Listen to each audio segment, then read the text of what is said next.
Tempos atrás, ouvi um testemunho de alguém que se aproximou da minha família, e ainda não da minha família, eu, minha esposa, Pedrinho, mas dos meus pais, né?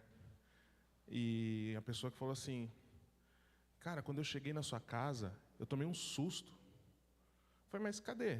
Cadê aquela gritaria, aquela briga, aquela discussão? Porque na minha casa é assim. Minha casa é um xingando o outro, tons pejorativos, ofendendo.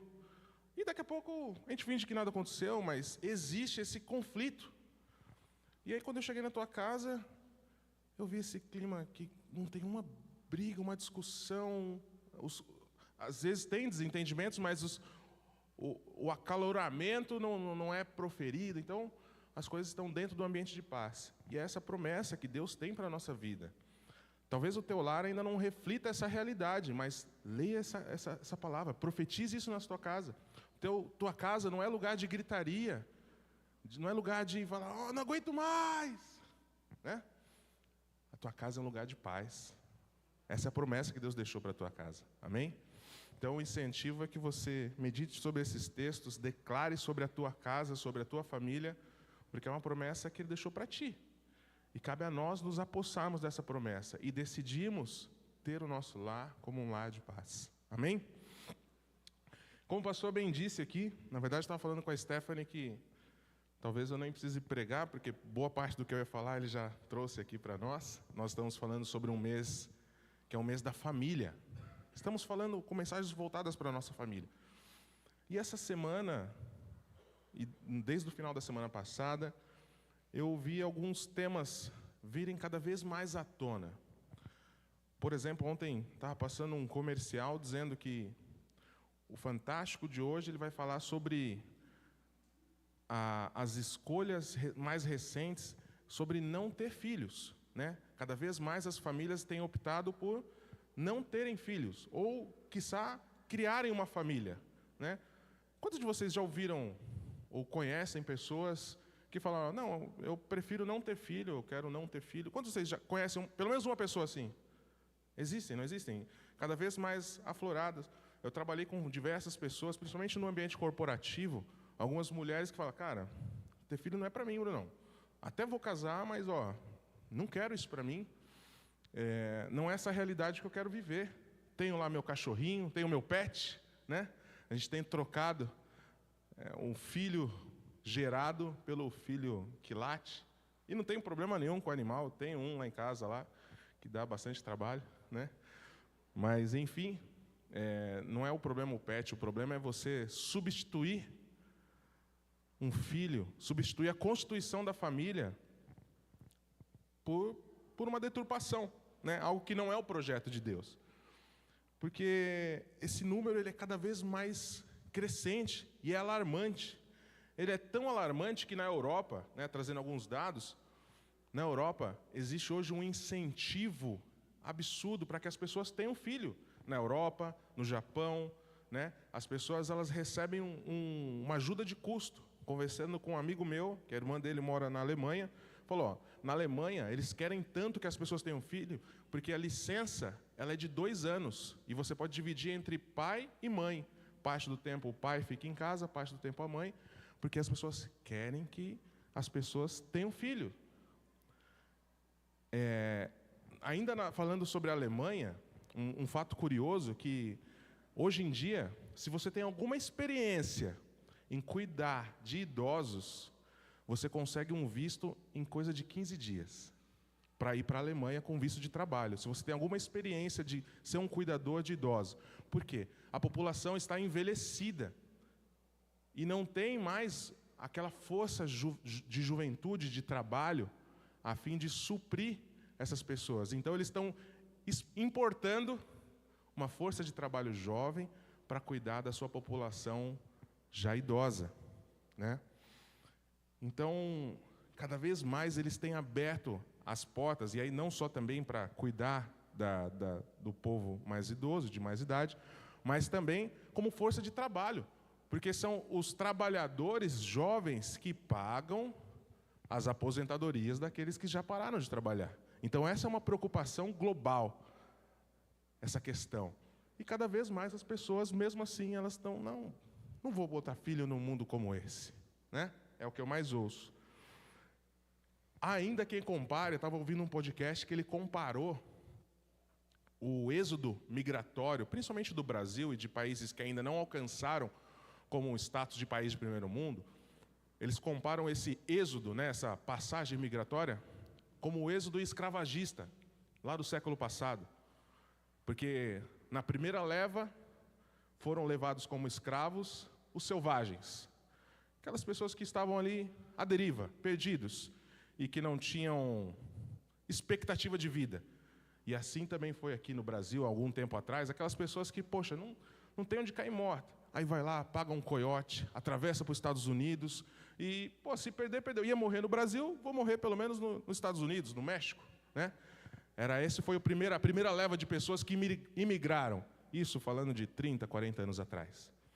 A segunda leva escravagista lá na África já tinha uma massa de trabalho, agora eles queriam pessoas com habilidades especiais.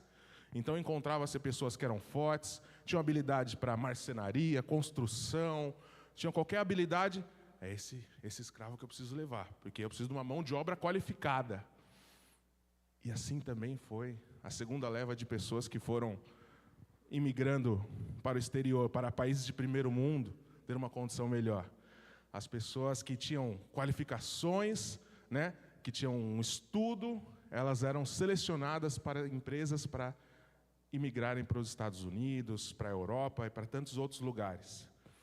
E a terceira leva do êxodo, tudo isso para contextualizar vocês, do êxodo migratório escravagista, ela foi quando os pais perceberam que isso poderia gerar renda, que isso era a maior atividade de comércio na Europa, era comércio de escravos. Então os pais africanos, eles começaram a oferecer os seus filhos para serem levados como escravos, tendo em vista a renda que eles poderiam ter de volta. E a terceira leva imigratória são os pais. Hoje em dia, qualquer pai fala, não, meu filho vai estudar lá fora, eu vou preparar ele para enviar. Então, as coisas, parece que o filme se repete, com termos mais brandos, de uma maneira mais discreta, mas se repete. E tudo isso tem gerado um rompimento do contexto familiar. Tudo isso é reflexo do empobrecimento do contexto familiar, onde temos idosos abandonados, idosos que moram a 3 ruas dos seus filhos e não os vê há 3 anos, ou cada vez mais desse contexto, onde os filhos eles são treinados para vencer e conquistar o seu e avançar, e deixam a família para trás. Afinal, esse é o preço. Eles vão atrapalhar, eles vão ser um obstáculo. Ah, não, mas eu não abandonei. Eu dou assistência. Está lá numa casa de repouso, né, sendo bem cuidado. E cada vez mais a gente tem perdido o contexto familiar, né? Aí eu ouvi essa semana num podcast que a gente está perdendo as 2 pontas da família que se entendem, né? Às vezes o idoso, bem idoso, que o que ele fala já ninguém entende. E o bebê, ali o Pedro, meu filho, por exemplo, na idade de 1 ano e 5 meses, que também o que ele fala ninguém entende. Mas ele com o idoso, eles se entendem perfeitamente. E a gente tem perdido esse elo de ligação das gerações. E tudo isso vai gerando um contexto familiar corrompido, né? Mas Deus, Ele sempre teve, desde o início, esse projeto familiar. A família é um projeto eterno de Deus. A família, ela não foi um sonho que Deus teve ao decorrer do tempo, quando Ele criou Adão e falou, nossa, agora eu tenho uma família. Deus sempre teve a sua família, o seu contexto familiar, né? Quando Ele fala, e façamos o homem a nossa imagem e semelhança, Ele não estava sozinho. Estava lá Deus Pai, Filho, Espírito, já presentes todos na criação. Mas a família, ela é a forma como Deus utiliza para se demonstrar para nós. A família é utilizada para a revelação de Deus na nossa vida. Deus utiliza, ao decorrer da palavra, várias figuras de linguagem, como a família, para demonstrar, por exemplo, quando ele fala assim, pode uma mãe que amamenta esquecer do seu filho? Né? Ou eles dizem assim, vocês que são maus e sabem dar boas coisas a seus filhos, quanto mais o teu Pai Celestial não saberá dar boas coisas. Então, Deus ele sempre utiliza a família. A família é o padrão de Deus para nós. Família é a forma como Deus quer avançar o seu ministério aqui na terra. Né? E o texto que o pastor nos trouxe aqui, eu queria colocar na tela para nós, que é o texto que a gente abriu esse mês da família, que é de Josué 24:15. Ele fala claramente sobre o posicionamento de Josué frente a uma situação adversa, onde o povo, a cada 5 minutos, escolhia um novo Deus para adorar. E Josué falou, talvez vocês não tenham lembrado de tudo que a gente passou, Josué 24:15, mas... E Josué, ele tinha um poder até de liderança sobre aquelas pessoas, né? Porque Josué era um líder daquele povo, que conduziu um líder, né? Que conduziu o povo a chegar na Terra Prometida. Mas ele sabia onde era o poder máximo dele de atuação, que era na casa dele. Ele poderia falar, eu e o meu povo serviremos ao Senhor.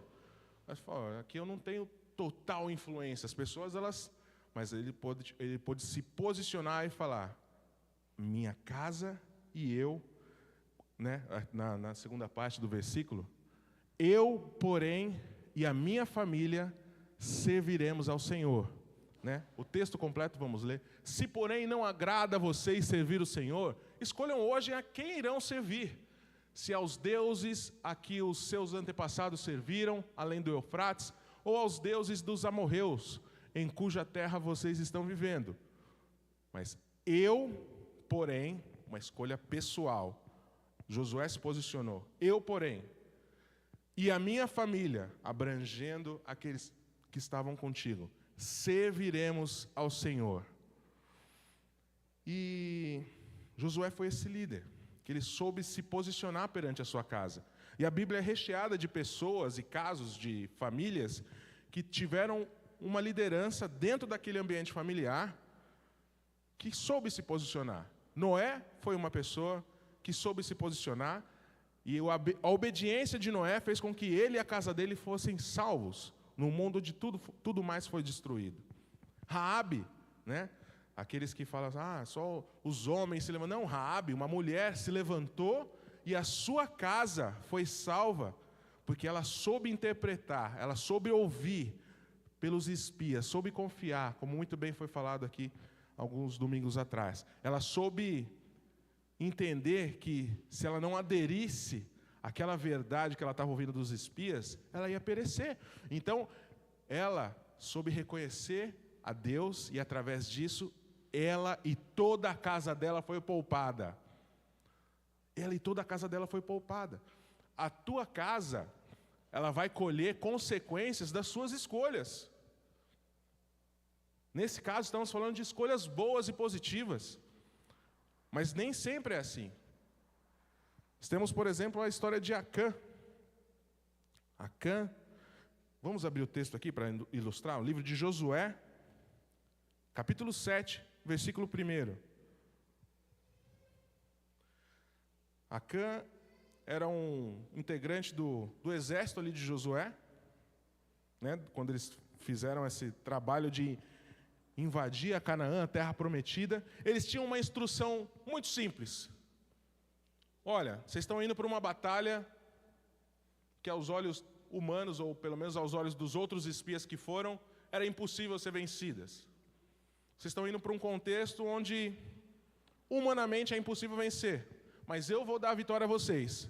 Uma orientação apenas: não peguem nada, não peguem nenhum despojo, não se apropriem de nada daquela terra. Só essa recomendação. Texto de Josué, capítulo 7, versículo 1. Vamos ler aqui. Os israelitas, porém, foram infiéis com relação às coisas separadas para Deus.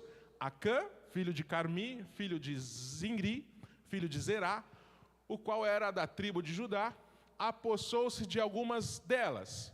Por isso, a ira do Senhor se acendeu contra Israel. Até aí. Olha só o que aconteceu. Acã falou, poxa, mas será que tem problema mesmo? Mas só isso daqui não pega nada. Essas são as permissões que às vezes a gente dá abertura, abre brechas no nosso lar, para que, infelizmente, maldições sejam disseminadas sobre a nossa casa. Né?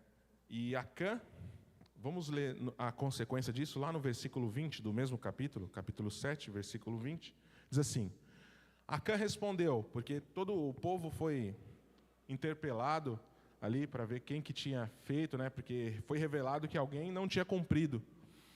Vou ler aqui junto com vocês para a versão ficar igual.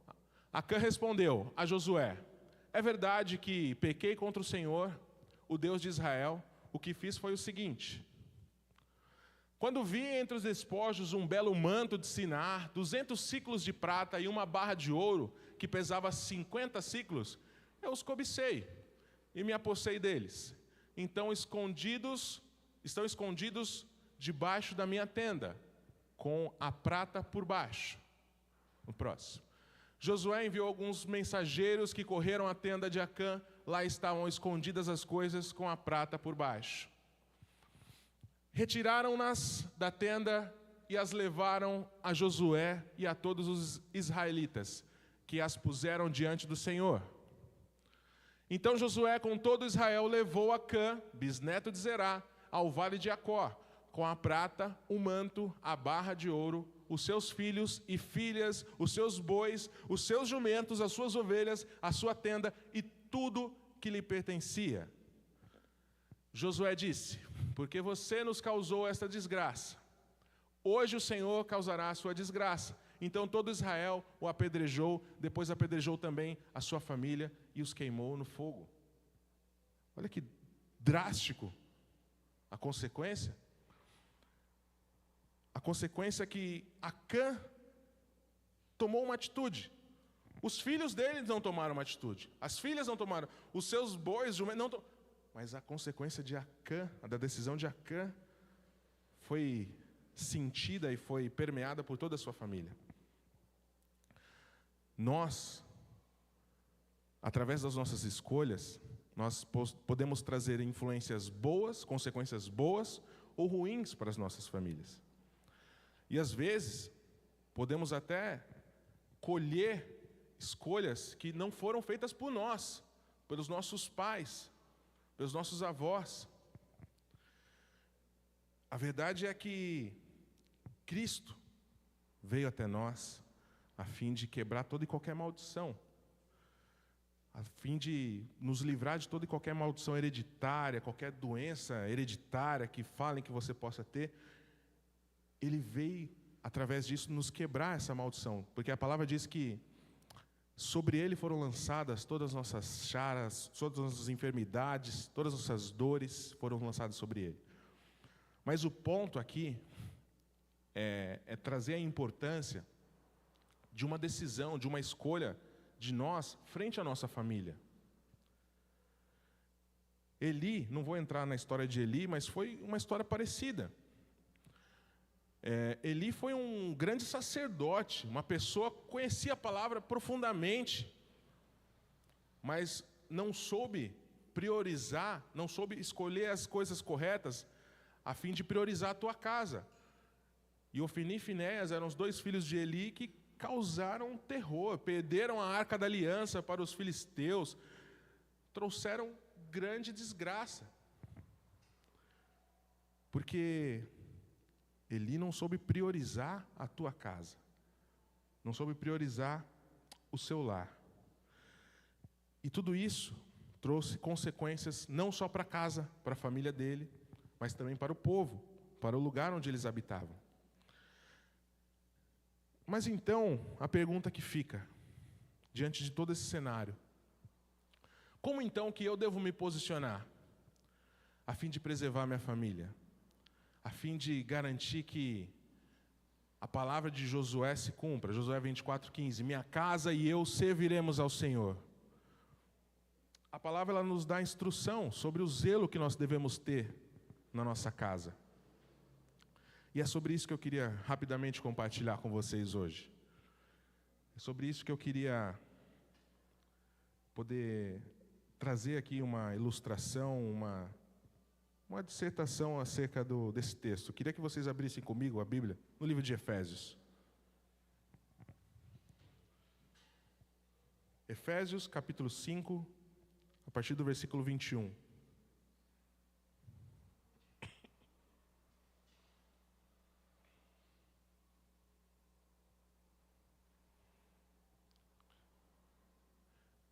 Aqui em Efésios é deixado algumas dicas preciosas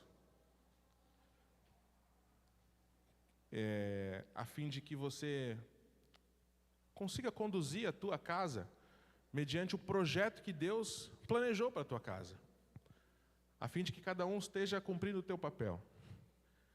Efésios, capítulo 5, versículo 21. E talvez é um texto que, ultimamente, ele é até evitado pelas frentes, né? Cada uma tentando cada vez mais deturpar esse conceito que Deus estabeleceu. Mas dizendo, não, olha só o primeiro versículo.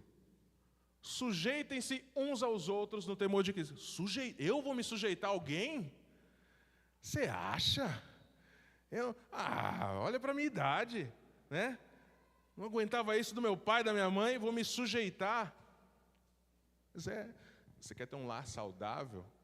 Ou você segue as linhas de pensamento do mundo atual, ou você segue o manual que o Criador te deixou. Sujeitem-se uns aos outros. E aqui não está falando, uns aos outros. Sujeitar-se é prestar contas. Sujeitar-se é, olha amor, estou em tal lugar, né? Sujeitar-se é não ter segredos, senhas. Sujeitar-se é você prestar satisfação, é você não esconder nada. Isso é sujeitar-se uns aos outros. O homem, porque às vezes a gente, não, a mulher que tem que não, sujeitem-se uns aos outros. Um ao outro. Tem que ser uma relação mútua, né? Não existe uma unilateralidade disso. Sujeitem-se uns aos outros. Próximo versículo diz assim: mulheres, sujeitem-se a seus maridos como ao Senhor. Pois o marido é a cabeça da mulher, mas Cristo, como também Cristo é o cabeça da igreja, que é o seu corpo, do qual ele é o Salvador. E aqui também, às vezes, nós somos tentados a fazer uma interpretação incompleta. Eu costumo pensar que não adianta uma cabeça sem um corpo, não adianta de nada. E não adianta um corpo sem a cabeça. Simples e puramente a gente está dizendo que um sem o outro não tem efetividade. O homem sem a esposa e a esposa sem o homem, sem o marido. Ambos se completam, ambos fazem com que um corpo tenha vida, com que avance, com que execute o que tem que executar. Né? Em algumas versões falam, no texto, no versículo anterior, fala sobre a submissão, né? E às vezes, erroneamente, a gente pode pensar que a submissão está atrelada a um rebaixamento, né? Mas a palavra diz por si só, submissão, né? Está sobre a mesma missão, sob, né? Debaixo da mesma missão. Ou seja, vocês têm que estar coligados, vocês têm que estar cooperando, debaixo com o mesmo intuito. Não adianta você estar dentro de um bote, cada um remando para um lado, esse bote não vai sair do lugar. Mas se vocês estiverem coligados e debaixo do mesmo objetivo, debaixo da mesma missão, debaixo dos mesmos sonhos, com certeza vocês vão avançar. E o texto ele continua dizendo: instrução para a nossa família, para a nossa casa. Assim como a igreja está sujeita a Cristo, também as mulheres estejam em tudo sujeitas a seus maridos. Maridos, né, a gente gosta de ler esse versículo assim, mas o próximo a gente pula, né? Maridos, amem as suas mulheres como Cristo amou a igreja e entregou-se a si mesmo por ela. Olha o padrão de amor que está estabelecido para o casamento. É um amor que entregou-se por ela. Se entregou-se, que é algo tão drástico, né? Até as últimas consequências. Será que ele ajudaria a lavar a louça? Será que ele ajudaria a limpar a casa? Será que ele trocaria a fralda das crianças? Se ele entregou-se, foi o máximo. Será que ele cuidaria das crianças para falar, não, vai ter um tempo seu, vai no salão, né? O próximo versículo fala sobre isso. Olha lá. Entregou-se a si mesmo por ela, para santificá-la, tendo-a purificado pelo lavar da água mediante a palavra, e apresentá-la a si mesmo como igreja gloriosa, sem mancha, nem ruga, ou coisa semelhante, mas santa e inculpável. Maridos, falando agora para nós, existe uma responsabilidade sobre nós, sobre essa preciosidade, sobre essa esposa que foi colocada sobre você, que você tem que cuidar dela, a fim de apresentá-la sem mancha, sem ruga.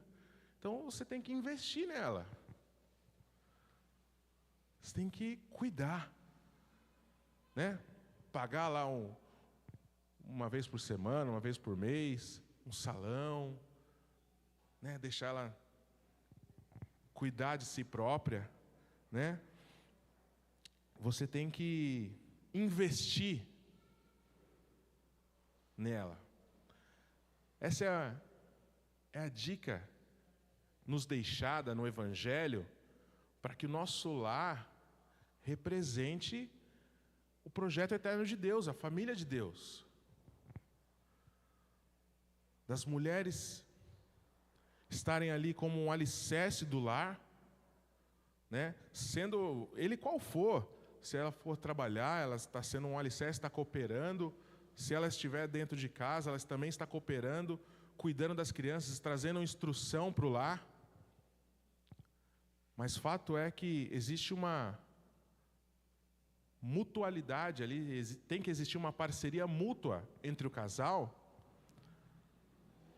a fim de que esse casal ele reflita a glória de Deus na sua casa, a fim de que o seu lar seja esse lar que foi falado aqui no início, um lar, uma morada de paz, sem gritaria, sem brigas, discussões afloradas. Então, ambos têm que se sujeitar uns aos outros. Um corpo sem cabeça não faz sentido, assim como uma cabeça sem um corpo, tão pouco. E amar como Cristo amou a igreja, trazer santidade. Essa é a responsabilidade nossa para o nosso lar, trazer santidade para o nosso lar. É promover um ambiente onde a palavra de Deus é viva naquele lugar. Qual foi a última vez que você virou para a tua esposa e falou, queria deixar um versículo para você? Qual foi a última vez que você orou pela sua esposa, de fato? Queria ter um tempo de oração contigo. Porque nosso relacionamento individual é muito bom, é uma bênção com Deus, mas a palavra diz que nós somos uma só carne. Por que não provocar momentos assim de devocional em conjunto, onde nós podemos fazer o que nós fizemos aqui, um compartilhar com o outro o que entendeu, um compartilhar com o outro, orar um pelo outro. Esse é o processo. Como fala que Cristo preservou e santificou a igreja, esse é o processo que nós devemos e podemos trazer para dentro do nosso ambiente familiar, para dentro da nossa casa. Porque a gente às vezes é envolto somente na rotina do dia a dia, do trabalho, do que tem que fazer, do que não precisa fazer, e a gente não cuida um dos outros. A gente vai abrindo brechas. A gente vai sendo permissivo. E o texto continua, porque o contexto da família não é só homem e marido. Efésios, continuação, no capítulo 6, versículo 1 diz assim: Filhos, obedeçam seus pais no Senhor, pois isso é justo. Honra teu pai e tua mãe, este é o primeiro mandamento com promessa, para que tudo corra bem e tenha longa vida sobre a terra. Pais, não irritem seus filhos, antes criem-nos segundo a instrução e o conselho do Senhor. E aqui, como foi bem também falado na semana passada pelo Ronaldo, nós devemos honra aos nossos pais, enquanto filhos, e os nossos filhos, eles vão aprender com isso. Porque a palavra de Deus, ela diz assim, ensina a criança, como o pastor bem disse aqui, no caminho que deve andar. Não é assim que a palavra fala? No caminho. A palavra não fala assim, ensina a criança o caminho. Quando você ensina o caminho, você mostra, ó, o caminho é esse. Pega aqui reto e vai embora. Você está ensinando o caminho. Mas a palavra de Deus, ela diz, ensina a criança no caminho. Ou seja, enquanto você está caminhando, enquanto você está sendo obediente à palavra, honrando os teus pais, se ainda forem vivos, como que a gente honra os nossos pais? O Ronaldo deu uma aula para nós na semana passada, ouvindo, estando junto, né, acompanhando, visitando, sendo presente, né? Isso é uma honra, né? Então, os nossos filhos enxergam essa atitude de honra, eles vão ser espelhos. Porque, não sei se às vezes em casa eu tento ensinar alguma coisa para o meu filho, mas o método mais efetivo é eu fazer para ele copiar o que eu faço. Meu filho tem 1 ano e meio, né? Ele levanta a mão na hora do louvor, mas se você olhar para o lado, a Stephanie está assim com a mão levantada, ele vai estar com a mão levantada igual, ele copia. Então, se eu tenho essa habilidade de obedecer a palavra de Deus, né? Habilidade não, se eu tenho essa obediência dentro de mim, se eu tenho esse princípio dentro de mim de obedecer a palavra de Deus, meu filho vai enxergar, opa, isso aqui é importante. Agora, se teu filho vê você aqui na igreja, levanta a mãozinha, sai lá fora, você xinga o primeiro cara que fecha você na rua, vai falar, então esse é um modus operandi. É assim que tem que ser. Lá na igreja eu vou levantar a mãozinha, vou fechar o olhinho, vou cantar os louvores, mas saiu de lá, é normal, vida que segue, né? Aí pode enfiar o pé na jaca. Os nossos filhos, eles são reflexos daquilo que eles contemplam. Assim como se nós contemplarmos a Cristo, vamos ficando cada vez mais parecido com Ele, a contemplação do teu filho é você. Ele vai copiar as tuas atitudes. Quantos de vocês já ouviram assim, nossa, você está fazendo igualzinho a sua mãe? Já ouviram isso? Nossa, você está fazendo igualzinho ao seu pai. Meu pai chama Rubens. Aí tem algumas coisas que eu faço lá em casa, ô Rubão, né? A Stephanie fala para mim, nossa, está igualzinho ao seu pai. É isso, a gente copia. Sabendo disso, sabendo que o teu filho vai te copiar, isso tem que te trazer temor. Ele vai copiar tudo. Ele não vai copiar só as coisas boas. Ele vai copiar tudo. Então você tem que ser esse reflexo de Cristo dentro do seu lar.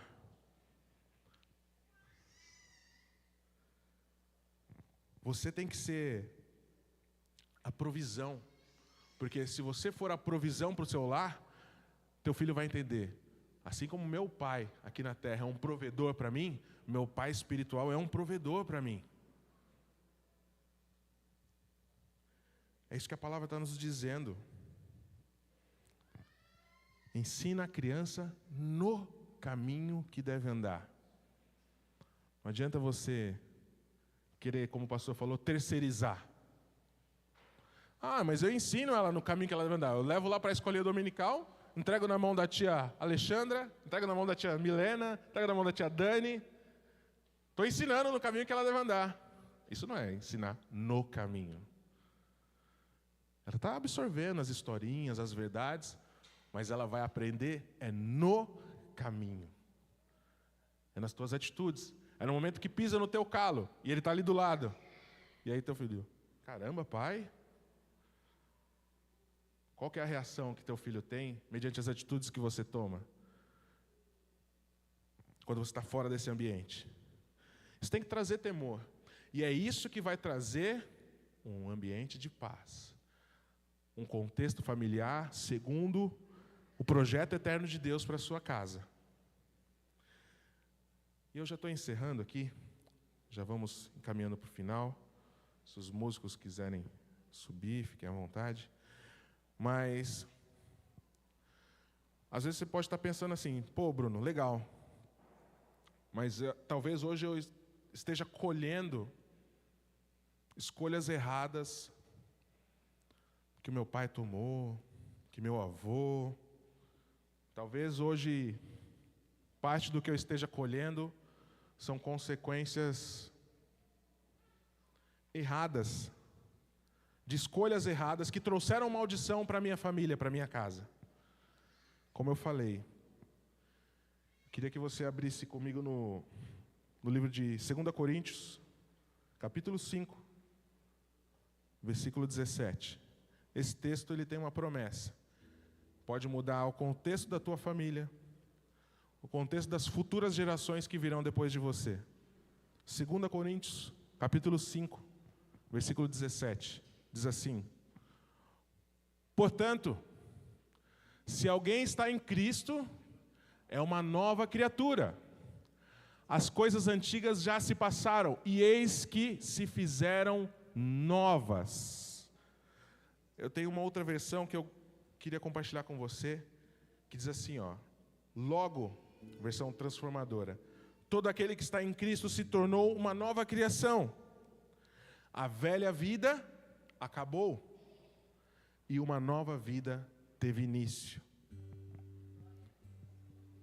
Essa é a promessa para você que talvez não nasceu num ambiente cristão, que você pode ser que enxergue consequências na tua vida, que são frutos de escolhas erradas do passado.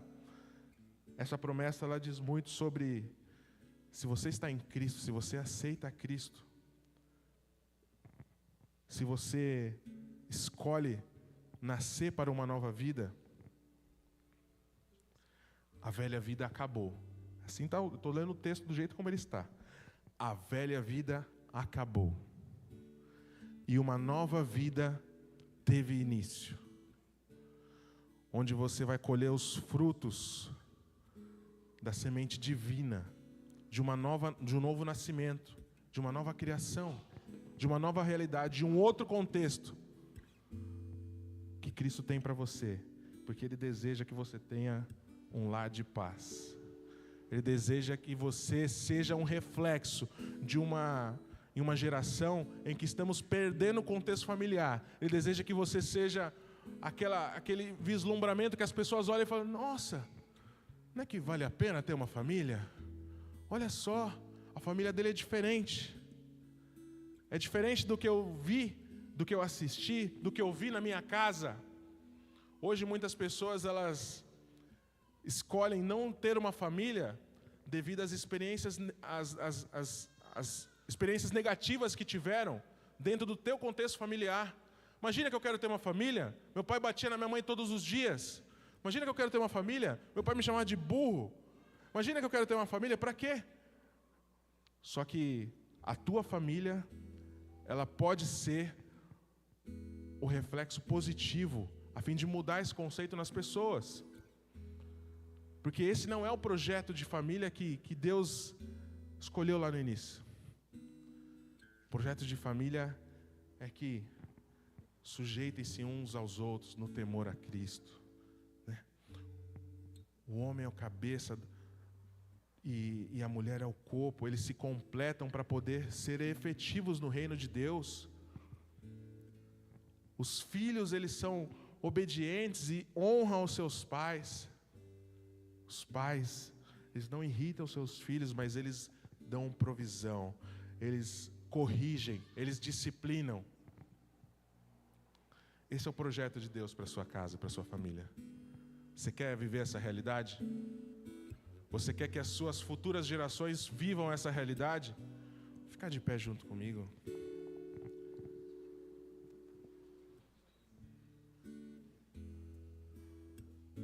Quer ministrar um? Vamos cantar essa canção junto com o Davi? O pastor Davi?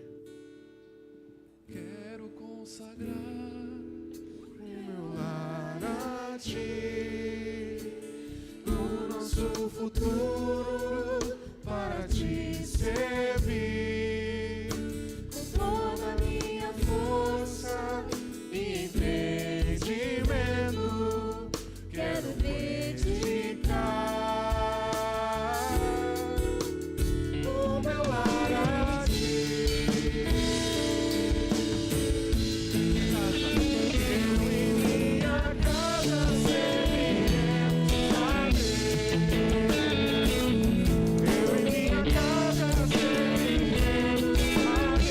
Declare isso sobre a sua família. Eu e minha casa serviremos a Deus com alegria. Eu e minha casa serviremos a Deus. Eu e minha casa serviremos a Deus. Eu e minha casa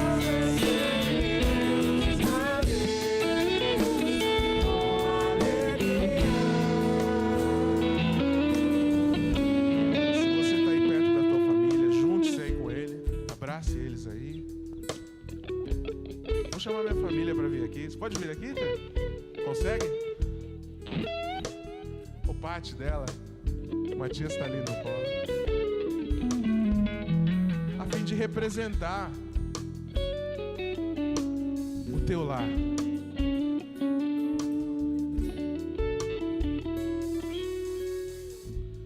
Esses são os meus bens mais preciosos. Tá ali o Matias ali no fundo também, o mais novinho. Traz ele aqui, eu seguro ele. Vou orar com ele no colo. A Stephanie falou, 2 não dá para eu trazer. Obrigado, Léo. Ó o Matias.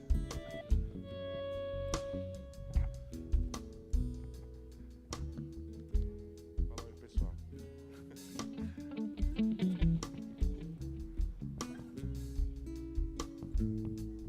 A família é uma maneira tremenda que Deus usa para falar conosco. Na família, Deus é revelado.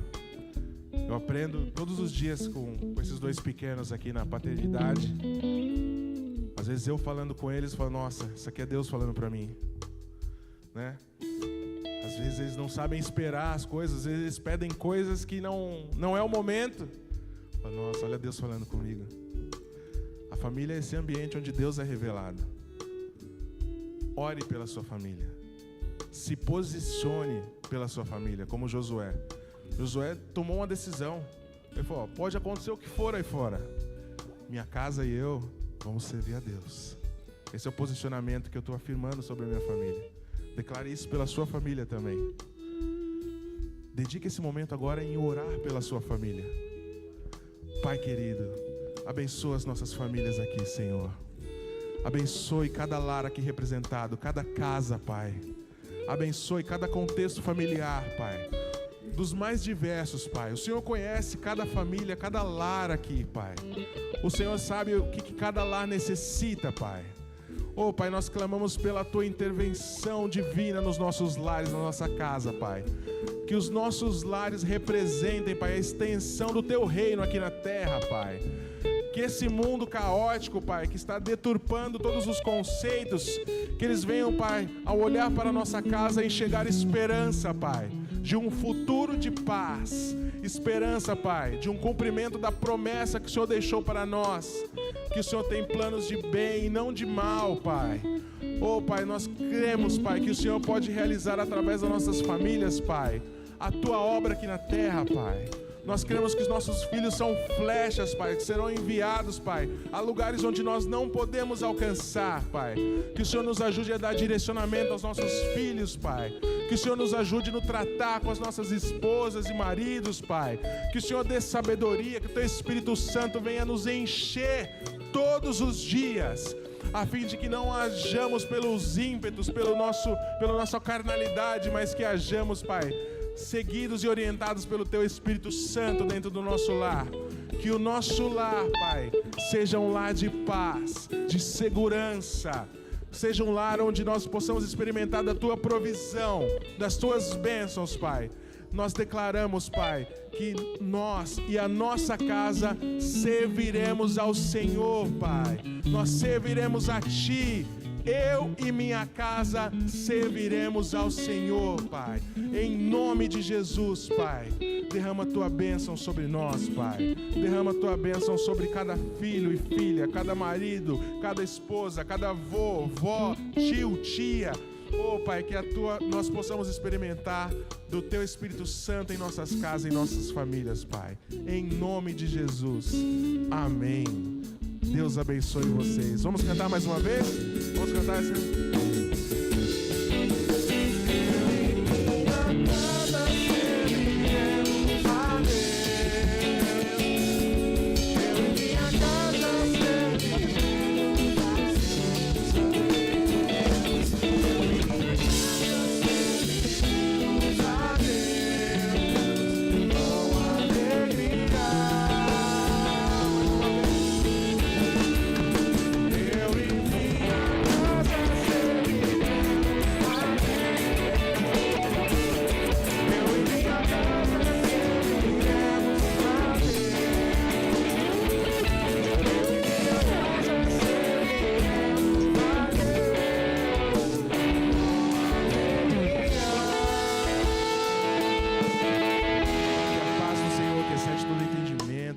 graça dele esteja sobre você todos os dias, que você experimente uma semana debaixo da mão dele, que você continue se aperfeiçoando, buscando a palavra de Deus, preparando o teu alimento, para que você possa experimentar da boa, perfeita e agradável que Deus tem preparado para você e para sua casa. Deus abençoe vocês, um ótimo domingo, fiquem com Deus.